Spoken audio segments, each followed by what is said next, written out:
Bonjour et bienvenue. Aujourd'hui, on va se plonger dans une analyse assez percutante des dynamiques de genre sur TikTok. En s'appuyant sur un texte particulièrement critique, on va décortiquer ensemble une vision qui présente la plateforme comme un tout nouveau marché où la beauté et le pouvoir, se négocient.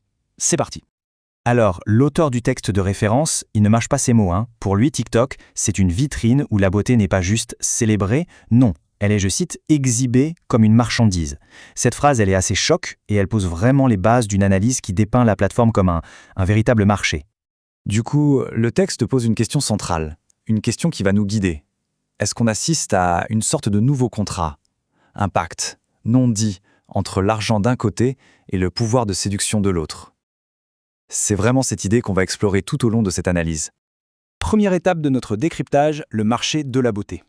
Pour bien comprendre cette dynamique, l'auteur utilise une métaphore qui est vraiment au cœur de sa pensée. Il ne voit pas TikTok comme un simple réseau social, mais plutôt comme un immense marché numérique. L'auteur précise bien, attention, qu'il ne s'agit pas d'une vente au sens propre du terme. C'est plus subtil que ça. C'est une dynamique sociale, mais qui serait tout aussi transactionnelle. La beauté est présentée comme un produit, mais son prix, c'est-à-dire ce qui est attendu en retour, on ne le découvre que plus tard. La seule condition de départ, d'après cette analyse, c'est que la stabilité financière soit là, affichée, comme une sorte de garantie. On aborde maintenant l'une des affirmations les plus controversées du texte. L'auteur va lier directement ce phénomène à ce qu'il perçoit, lui, comme une faillite du féminisme contemporain. Bon, l'affirmation est radicale, un échec total pour le féminisme. Il est vraiment important de souligner ici que c'est la thèse de l'auteur. Il soutient que cette marchandisation de la beauté sur les réseaux sociaux viendra en quelque sorte annuler des décennies de progrès. Voyons un peu sur quels arguments il s'appuie pour dire ça. Alors l'auteur avance principalement 3 arguments. D'abord, il postule que le féminisme, ça resterait un discours d'élite, qui n'infuse pas vraiment dans toutes les couches de la société. Ensuite, il décrit une sorte de contamination. Les codes plus directs, plus transactionnels des classes populaires viendraient influencer les classes supérieures. Et enfin, son argument le plus cynique, on peut dire, dans ce marché, une femme belle, issue d'un milieu modeste, serait perçue comme plus désirable. Pourquoi ? Parce que son ambition sociale la rendrait en quelque sorte plus accessible. Troisième partie de cette analyse, la pyramide des femmes. Si on suit la logique de ce marché, alors forcément une compétition féroce s'installe. Et pour décrire ça, l'auteur utilise une autre image très forte, celle d'une hiérarchie sociale impitoyable qu'il appelle la pyramide des femmes. Le mot utilisé par l'auteur, c'est « impitoyable ». C'est fort. Il dépeint un système où il y a une compétition constante, où les femmes seraient en permanence évaluées et classées les unes par rapport aux autres, avec la beauté comme critère de valeur principale. Mais c'est là que l'analyse devient un peu plus nuancée. C'est quand on regarde les conséquences de cette fameuse pyramide. Si, d'un côté, la rivalité semble inévitable, de l'autre, la beauté seule n'est absolument pas une garantie de succès. L'auteur souligne qu'une femme qui mise tout sur son apparence peut être très vite remplacée. Et inversement, ça veut dire que d'autres atouts, l'intelligence, l'humour, la culture, permettent à des femmes moins conventionnellement belles de ne pas du tout être exclues du jeu. On passe à la 4e partie, cavalière et monture.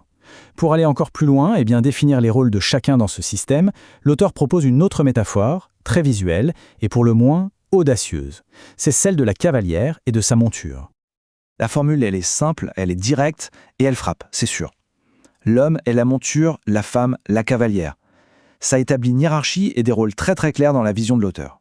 Alors, explorons un peu ce que ça veut dire concrètement. Là, la dissymétrie que décrit l'auteur devient évidente.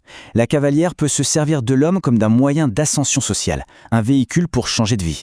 Elle peut donc à tout moment chercher une meilleure monture, passer, comme il le dit, d'un bourrin à un pur sang. À l'inverse, pour l'homme, une belle femme est un symbole de statut, oui, mais elle ne change pas sa position sociale fondamentale. La relation de pouvoir, ici, n'est absolument pas réciproque. 5e et dernière partie, calcul contre calcul. Inévitablement, si on suit cette logique, la relation amoureuse se transforme complètement. Ce n'est plus seulement une affaire de sentiments purs, mais ça devient un jeu de stratégie complexe.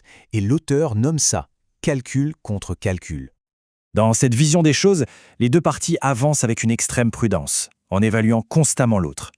Il y a des risques, bien sûr, des pièges à éviter, mais aussi des tests à faire passer pour s'assurer de la valeur et surtout des intentions de l'autre. Du côté de la femme, l'auteur dresse toute une liste de montures à éviter. Ce sont tous ces profils qui pourraient faire échouer sa stratégie d'ascension. Ça va du manipulateur à celui qui ment sur sa situation financière, en passant par celui qui, bien sûr, ne s'engagera jamais. Mais le point vraiment crucial pour l'auteur, c'est que ce n'est pas un jeu à sens unique. Conscients de cette dynamique, les hommes développeraient leur propre contre-stratégie. Et la relation devient alors une véritable partie d'échecs. Mais voici un exemple de contre-stratégie masculine, tiré directement du texte. L'idée, ce serait de simuler la richesse pour attirer, et puis une fois la relation bien établie, de se montrer pauvre pour tester la sincérité de l'attachement. C'est une façon, selon l'auteur, de vérifier si l'amour est véritable et de déjouer le calcul adverse. Alors au final, où est-ce que cette analyse nous mène ?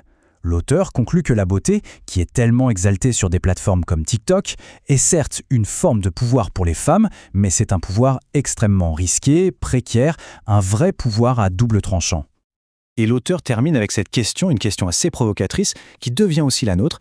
Est-ce que cette hyperfocalisation sur l'apparence, cette dynamique très transactionnelle, est-ce que ça nous ramène à une époque d'avant la libération des femmes, comme il le suggère ? C'est une pensée qui laisse à réfléchir sur l'état de nos relations sociales aujourd'hui à l'ère du numérique.